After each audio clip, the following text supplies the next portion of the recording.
جہاں تک ایصال ثواب کا تعلق ہے، اس میں ہمارے ہاں ذرا کافی مختلف آراء موجود ہیں۔ مجھے اس رائے سے اتفاق ہے کہ مالی اگر کوئی عبادت ہے اس کا ثواب آپ اپنے کسی فوت شدہ بزرگ کو منتقل کر سکتے ہیں۔ مطلب آپ نے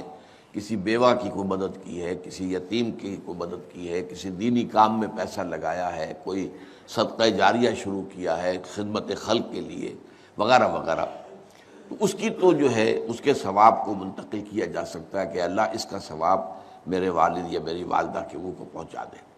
جسمانی نہیں، آپ نماز پڑھ کے کہیں اس کا ثواب، یا روزہ رکھ کر کہیں کہ اس کا ثواب، یا یہ کہ آپ قرآن پڑھ کر کہیں، یہ آپ ہی کو ثواب ہوگا، آپ خود پڑھیں گے آپ کو ثواب ہوگا۔ البتہ ایسے تمام افعال کے بعد جب آپ اللہ سے دعا کریں گے، یہ نہیں کہیں گے کہ میرے اس فعل کا ثواب منتقل کر دے، اے اللہ میرے والدین کی مغفرت فرما، تو یہ کوئی نیک کام کرنے کے بعد جو ہے اس دعا کی تاثیر جو ہے وہ بڑھ جاتی ہے۔ بس اس پہلو میں انڈائریکٹلی اس کا ایک تعلق بن جائے گا، ورنہ یہ کہ وہ اس طریقے سے بچوں کو بلانا اور پڑھانا اور یہ جو ہے سوئم میں کرنا اور قرآن خوانی کی محفلیں، یہ سب بدعات ہیں، اور یہ در حقیقت دین میں اضافے ہیں اور ان کی کوئی حقیقت نہیں ہے۔ دیکھیے، انسانی زندگی کے یہ 3 دور ہیں: حیات دنیاوی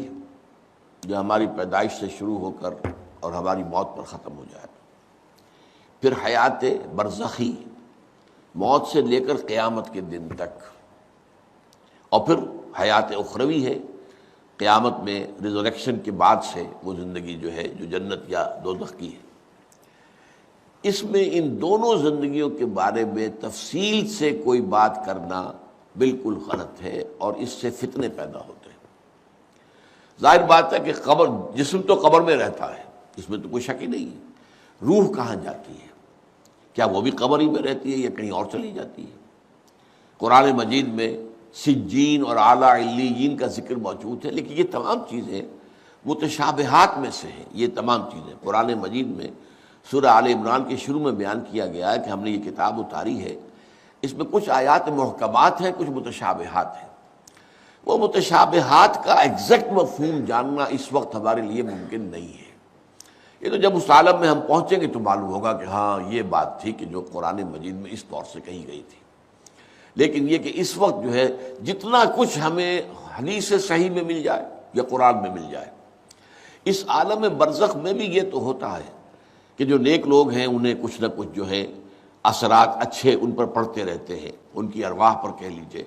اور کچھ جو برے ہیں ان کے اوپر جو آخری انجام ہونا ہے اس کی کچھ ریفلیکشن ہوتی رہتی ہے، جس کو حدیث میں کہا گیا ہے کہ ہر قبر جو ہے وہ یا تو جنت کے باغیچوں میں سے ایک باغیچہ ہے یا دوزخ کے گڑھوں میں سے ایک گڑھا ہے،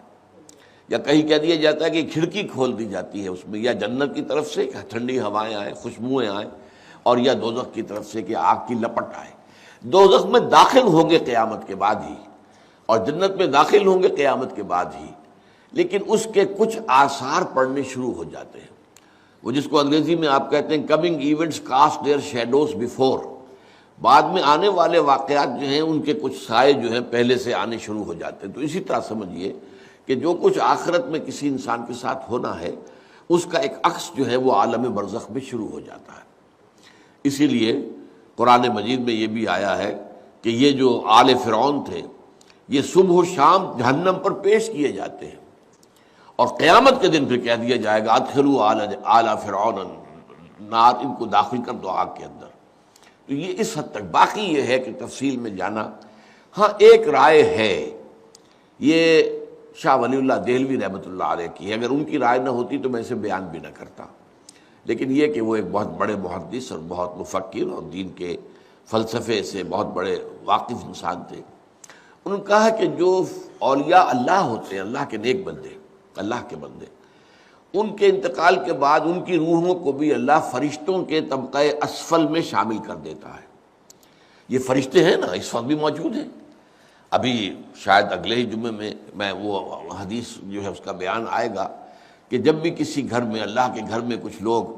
اس لیے جمع ہوں کہ اللہ کی کتاب پڑھیں اور سمجھیں اور سمجھائیں، تو ان کے اوپر فرشتے گھیرا ان کا ڈال لیتے ہیں، اور ان پر اللہ کی طرف سے سکینت نازل ہوتی ہے اور رحمت نازل ہوتی ہے، اور اللہ ان کا ذکر کرتا ہے فرشتوں کے پاس، دیکھو میرے بندے، تم کہتے تھے یہ فساد مچائے گا، دیکھو یہ بھی تو ہے نا جو میرے کلام کو پڑھنے کے لیے میرے گھر میں جمع ہیں۔ تو فرشتے ہیں موجود، ہم میں سے ہر ایک کے ساتھ 2 فرشتے موجود ہیں۔ تو یہ فرشتہ اسفل ہے، سب سے نیچے، جو دنیا کے کاروبار کو چلانے میں اللہ تعالیٰ کے سول سرونٹس ہیں۔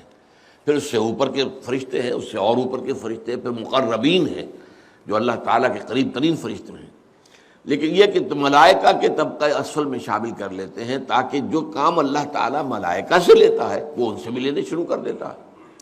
لیکن ہمیں یہ اجازت نہیں ہے کہ ہم فرشتوں کو پکار کر کہیں کہ اے فرشتے، اے جبریل، اے میکائیل، یا فلاں، اے منکر، جو یا میرے جو ہے کرامن کاتبین، میرا یہ کام کر دو۔ نہیں، یہ شرک ہو جائے گا۔